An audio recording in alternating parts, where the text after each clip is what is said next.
അസ്സലാമലൈക്കും.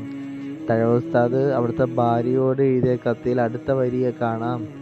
നാട് ചുറ്റലിലും ചിലരുടെ ഹാലറിഞ്ഞതിലും നമ്മളിലേറ്റമേറ്റമനുഗ്രഹം അല്ലാഹു ചെയ്തവനാ, ഞാനതിൽ നന്ദി കെട്ടവനാ. തഴവ ഉസ്താദ് അവരുടെ ഭാര്യയോട് ഇത് പറയുന്നത് നമുക്ക് ഒരുപാട് കാര്യങ്ങളെല്ലാം വന്നാലും അള്ളാനെ മറന്നുകൊണ്ട് ഒന്നും ചെയ്യല്ലേ എന്നാണ് തഴവ ഉസ്താദ് ഈ വരികളിൽ കൂടെ ആർക്ക് പറഞ്ഞു കൊടുക്കുന്നത്?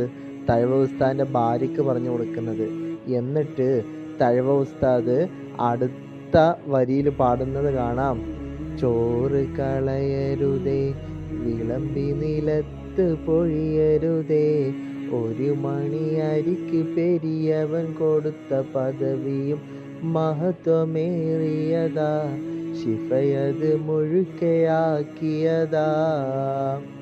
അതായത് അരിഭക്ഷണവും മറ്റുമൊക്കെ ഈ കാലത്ത് കല്യാണമാകട്ടെ എന്തെങ്കിലും ആഘോഷമാകട്ടെ എല്ലാ സ്ഥലത്തും അരിഭക്ഷണങ്ങൾ വെറുതെ വേസ്റ്റാക്കി കളയലാണ്. അപ്പോൾ ആ അരി പൂർണ്ണമായിട്ട് കഴിക്കുന്നതിൽ ശിഫയുണ്ട് എന്നാണ് തഴവ ഉസ്താദ് ഈ ബേത്തിൽ കൂടെ ഭാര്യയ്ക്ക് പറഞ്ഞു കൊടുക്കുന്നത്. ഇൻഷാ അല്ലാഹ് ദുആ വസിയത്തോടെ അസ്സലാമു അലൈക്കും.